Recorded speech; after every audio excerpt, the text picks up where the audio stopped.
This is the iPhone 16 Pro Max. Is it the best camera phone of 2024?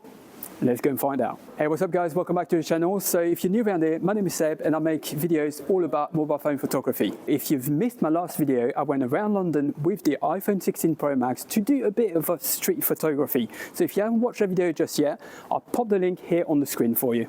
So you guys really loved the video and I really want to thank you so much for all the feedback. But you also had a lot of questions about my opinion about the phone in general, as well as how it compares against other phones. So in this video, that's exactly what we're going to do. We're going to put the iPhone 16 Pro Max against the Xiaomi 14 Ultra, the one that I'm recording this video on. So get cozy because we've got a lot of ground to cover. Let's get going. So in my last video, I said I would give you my impressions and my opinion about the iPhone 16 Pro Max from a photographer's point of view. And coming from someone who hasn't touched an iPhone since the iPhone 10, I was pretty disappointed. But let me explain. See, when I think Apple, and like most of you probably guys, I think reliability, I think it just works. I think awesome hardware and software integration. And here with the 16 Pro Max, I don't know whether I set my expectation a bit too high or if I had put too much faith into Apple's genius marketing, but it just wasn't what I experienced. I had quite a few issues when I shot the video, where the iPhone was struggling to acquire focus at times, even when tapping the screen to get the focus. I also had issues with the shutter sound, turning itself back on randomly even though I'd turned everything else off. Pretty annoying. I also had one occasion where the photo app totally froze on me and I had to restart the app.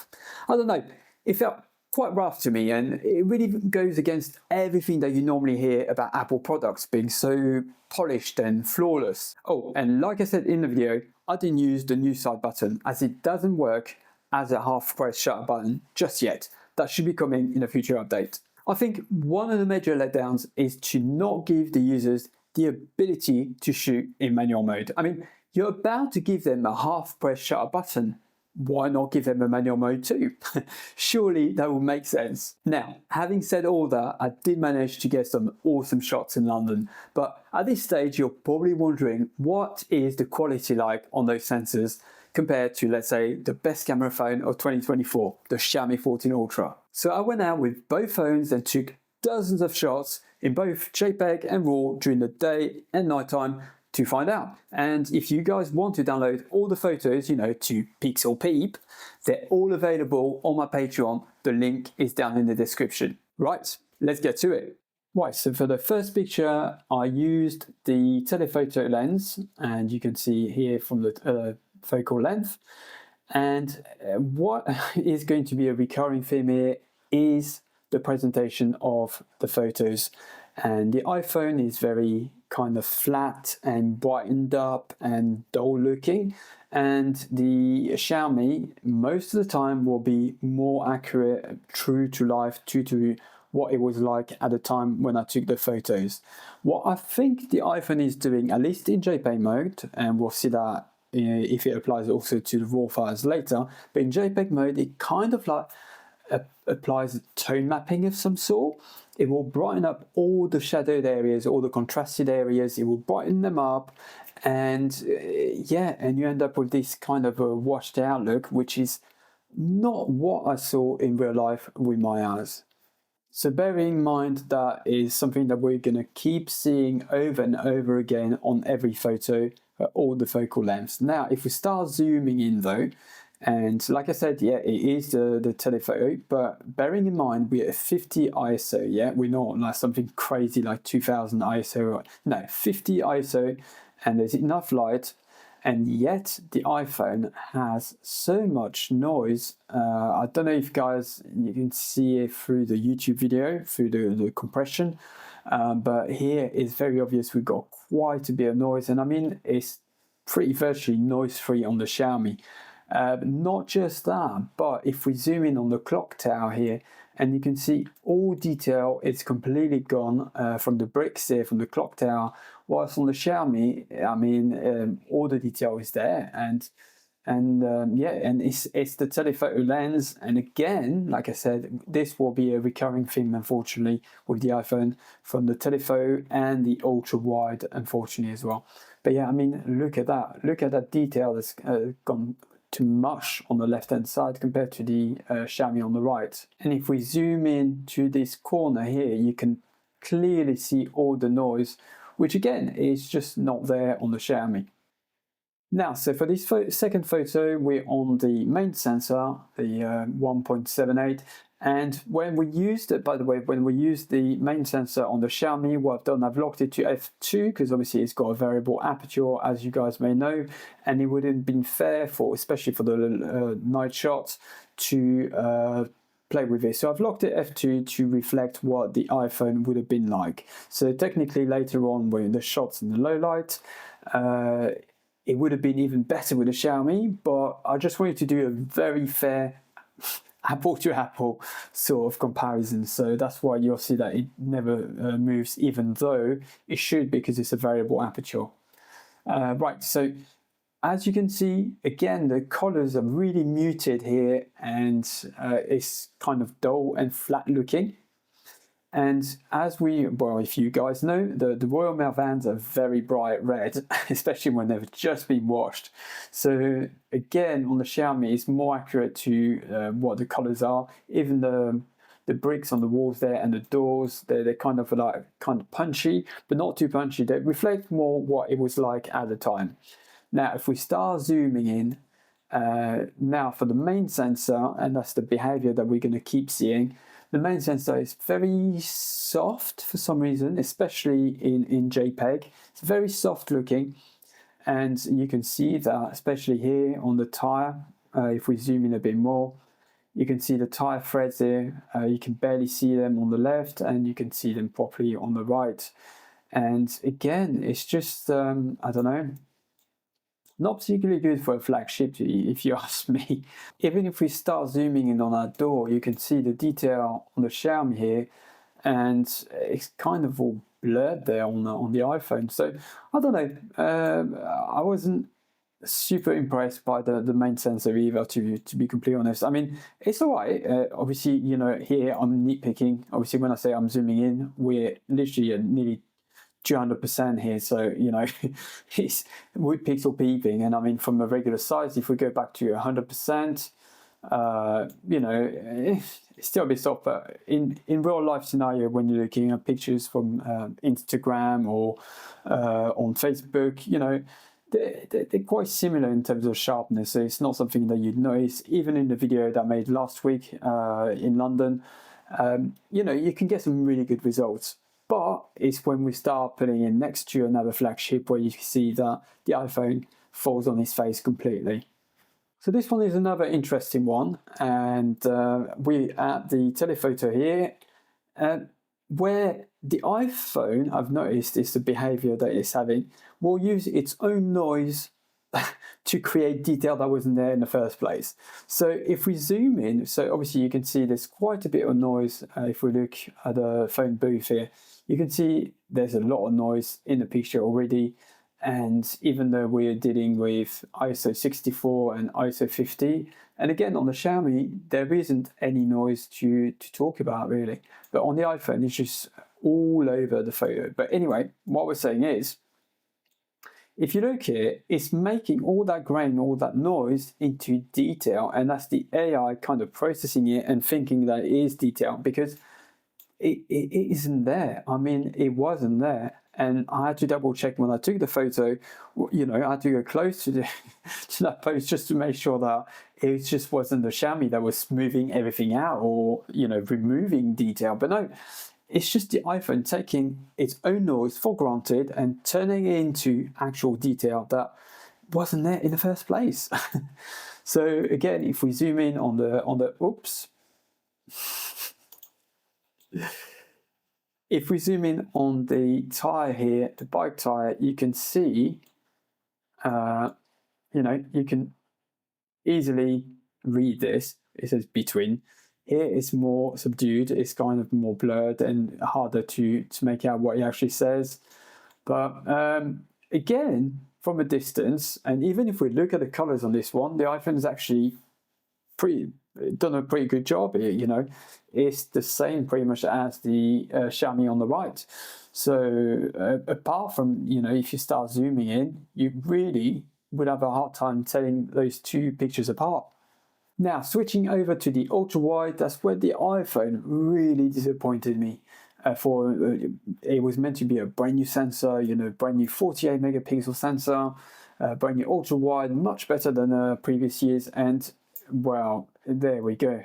If we start zooming in, what is this all about? I mean, you can see on the Xiaomi the massive difference. And to be honest with you, the Xiaomi's ultra wide is not the best by, you know, by quite a good margin. But here, oh my God, it's just absolutely terrible.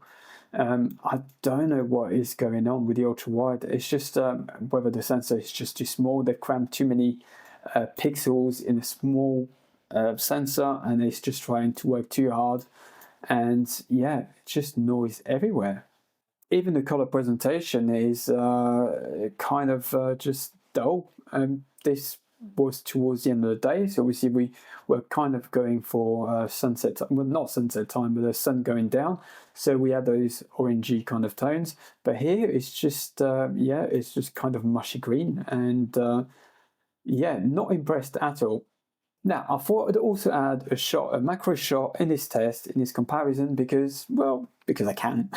And because both the iPhone and the Xiaomi can have a micro mode. The iPhone can do it on this ultra wide, and the Xiaomi can pretty much do it on any lens. But here I picked the best macro mode, which is the telephoto lens.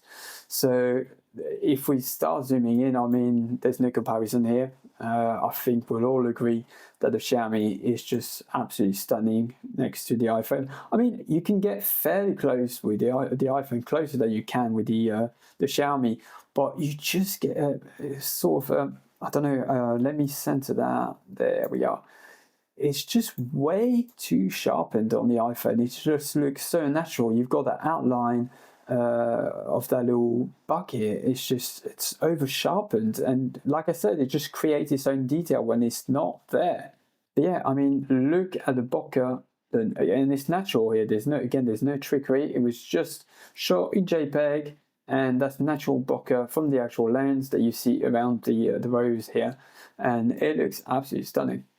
And if we needed any more proof about the ultra wide on the iPhone, here it is. So now that was even more of a tricky shot, because you got highlights here and it was pretty dark in here. Again, the iPhone tried to brighten everything up, and yeah, completely lost it. I mean, if we enlarge this, ouch. Look at this bit here, look at the back as well. It's just gone to I don't know, it's like a sludge of pixels everywhere.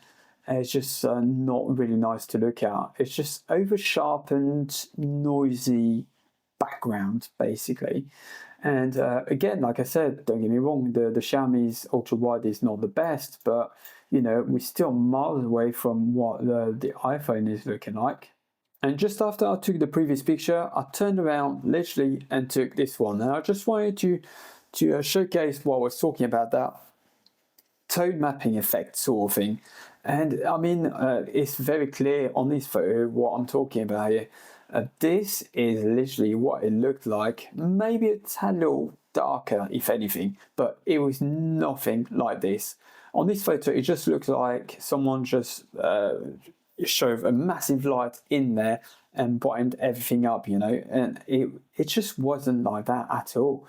It's just the JPEG automatic mode on the iPhone just, to me, ruins completely the atmosphere and the ambience of the actual photo at the time when you take it, because this is not what I remember at all. Right, so now another photo from the main sensor, the wide sensor. So on the left again, the iPhone, and the Xiaomi on the right. And this one, I just wanted to compare the bokeh, what it kind of looks like on both photos. And my preference goes to the Xiaomi ever so slightly. It kind of looks a bit kind of I don't know, edgy on the iPhone there. It's not as smooth and creamy as the Xiaomi, but in all fairness, it's done a good job regardless. In terms of colors, again, the iPhone's kind of bind everything up. It was more in line of what the Xiaomi looked like in real life. But apart from that, they've done both a good job here. There's not much noise going on or anything. So yeah, a good job again. So this one is just purely a photo to compare the shadow depth of field of both phones. And as you can see, I really like the bokeh on the Xiaomi, but it's not bad on the iPhone at all. But it's just personal preference, I guess. But again, you can see the colors are more kind of vivid on the Xiaomi here and kind of more brighter on the iPhone. Now, I took this shot to showcase the lens flares, the artifacts that are produced when you're facing the sun. And as you can see, the Xiaomi produces a very attractive, very kind of a pleasing lens flare, like a sun flare.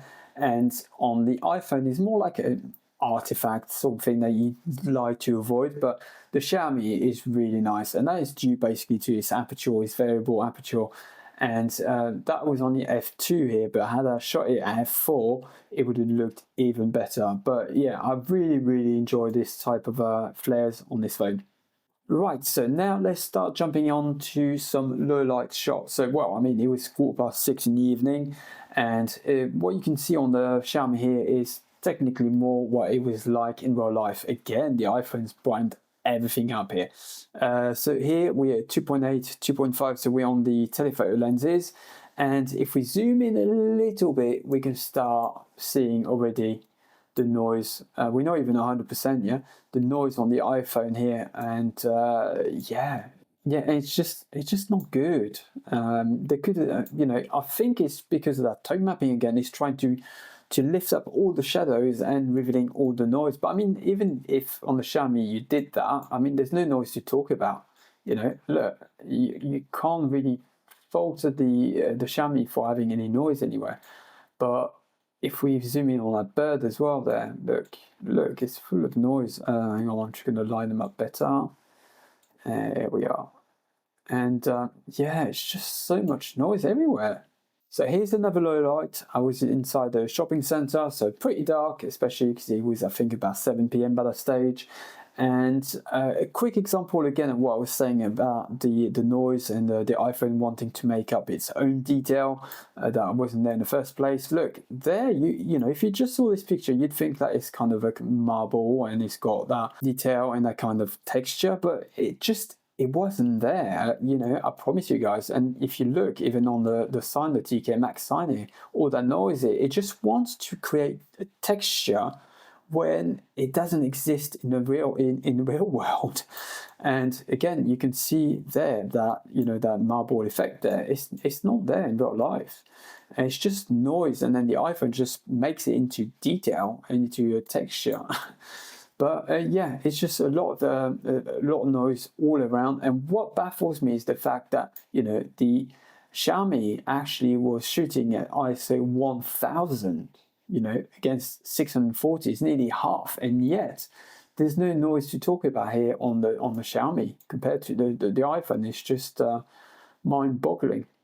Now, moving on to the next, we're still on the telephoto lens, but this time we're inside an arcade, so it's full of artificial lighting, it's pretty dark. So that was a good example to see where they struggle. So obviously with the iPhone, we know where it's going to struggle. It's going to struggle with noise. And if we start zooming in, even 100%, you can see lots of noise here, pretty much everywhere. Whilst the Xiaomi is just maintaining its composure very well. And in terms of colors, they've done pretty well. They're pretty much on par here. But again, if we look at the ISO, the Xiaomi is on 2500, man, 2500. The iPhone is on 1250, and yet it's full of noise again. But you know, it's part of the parcels of having much smaller sensors than they are on the Xiaomi. But again, you know, you're paying flagship money for a phone in 2024. You'd expect much better hardware. So in terms of straight out camera JPEGs, Apple's approach is completely different to Xiaomi. The iPhone tends to do some really aggressive tone mapping, which ends up making most of the photos very flat, and it is especially visible when you put it next to the Xiaomi, where the results are more true to life and reflected more the actual moment I tried to capture in the first place. Aside from the presentation, I also found that the ultra-wide and the telephoto sensors are pretty bad at showing a lot of noise, to such extent that even the AI processing seemed to be confused at times as to what was detail and what was noise. The main sensor is not too bad though, but it is a little bit on the soft side, and it also suffers from the noise issues that we've seen, even at low ISO during the day. Now, for the second round of photos, I switched to the RAW format on both phones to see if the iPhone would fare better. Let's see how it did. Right, so we're now back with the RAW files. So both the Xiaomi and the iPhone shot in RAW, again, all in automatic, no dodgy presets or anything. It's just literally I pressed the screen to tap to focus on both phones, and that was it. So now here we're on the main camera, f1.78, f.2, and we can see that our little friend noise is back, and it might be something that we might be able to get rid of in Lightroom, because now we're in RAW files, remember, so you'll be able to use the noise AI, which is something I had to do a lot for my previous video in London. And because if you compare it to a Xiaomi, I mean, it's nice, clean and creamy, just the way you want it really. But on the iPhone, it's just noise land again. But at least the detail is okay. It's pretty good actually. It's in check with the Xiaomi, so not bad. And the colors as well, they're pretty much on par as well. So not bad. It's the main sensor. Now let's jumping onto the ultra wide, and here we go again. iPhone's good old trick of trying to blend everything together and make it all kind of neutral, and it's just, I mean, you guys more than likely have been in a church before, and you know that churches, especially at this time of the night, I think it was about when I took that picture about 5 p.m. and yeah, it was like this. It was very dark actually. If anything, the Xiaomi is kind of brightened up a little bit, but I mean the iPhone really takes the palm here, because it really brightened everything up. It just kind of looks like there was a massive light in there, and believe me, there wasn't.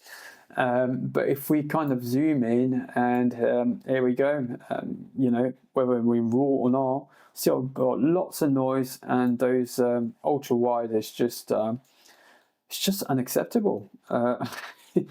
It just shouldn't be in this phone, you know, 1,200 quid, 1,300 quid phone in 2024. That hasn't got a place.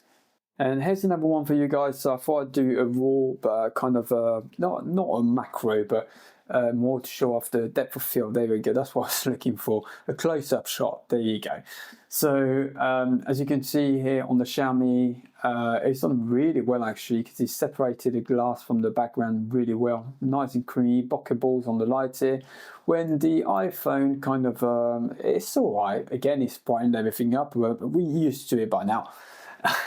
But yeah, depth of field isn't quite as good, but again, the Xiaomi's got a 1-inch type sensor, whilst the iPhone's got a much smaller sensor, main sensor. Right, so here's one for the main sensors. Again, it was getting very dark by that stage. I think it was about 6-7 p.m. and yeah, it was a really dark alley, and both phones have actually done a pretty good job in terms of color rendition and brightness of the scene, to be honest. And it's a good way to see the lens flares here. Both of them produced different lens flares. So the iPhone's got this bit here and this bit here, and the Xiaomi's got obviously the sun flare sort of thing here with this little bit here. So they both kind of got lens flares, they just look different. Otherwise, if we start zooming in, guys, you can see where the iPhone falls apart very quickly. I mean, the iPhone is a 640, right? Can we just measure that, right? Can we just look at that, guys? ISO 640, Xiaomi ISO 3200, and look at the detail still compared to the iPhone. I mean, if we look at the area here, it's all gone. It's like an oil painting on the iPhone, whilst on the Xiaomi it's still quite respectable, even though like I said, won ISO 3200, which is absolutely amazing. Even the detail here is still here. Here is kind of all smoothed out. Really impressed with the Xiaomi. I mean, it's nothing special about this photo. It's a pretty crap photo, to be honest. But it's just to showcase. I just wanted to get some harsh, difficult photos, difficult environments to really make the camera struggle to find their limits. Right, so moving on to the final photo. So this one, if we start zooming in, so this one is the telephoto on both phones. Bearing in mind that the iPhone is ISO 800, and for some reason the iPhone is very protective of its ISO, and then I really understand why, because they get really noisy very quick. So you know, you got the Xiaomi jumping to 3000 earlier. It was on 3000 something, and here we're on 1250. The Xiaomi definitely isn't scared of using its ISO range, and that's why it's got a dual native ISO feature. But the iPhone is just very protective of that ISO. It doesn't go, I don't think we've seen it more than 1000 so far. But if we start zooming on this telephoto shot, and you'll see again what we've been talking about all along. And yeah, this telephoto just cannot handle low light at all. And yes, we are in RAW, and like I said, we could use a heavy AI denoise in Lightroom, but that's not the point, you know. Again, like I said, it's flagship here. We're talking about flagship device that cost £1,300, and they should not produce results like this. I mean, even the Xperia Mark 6 that I had a look at a few months back was better than this, you know, and I criticized it heavily for being very noisy, but the noise they had was still more cinematic than this. This is very digital, artifacty kind of noise looking, and it's not pretty at all.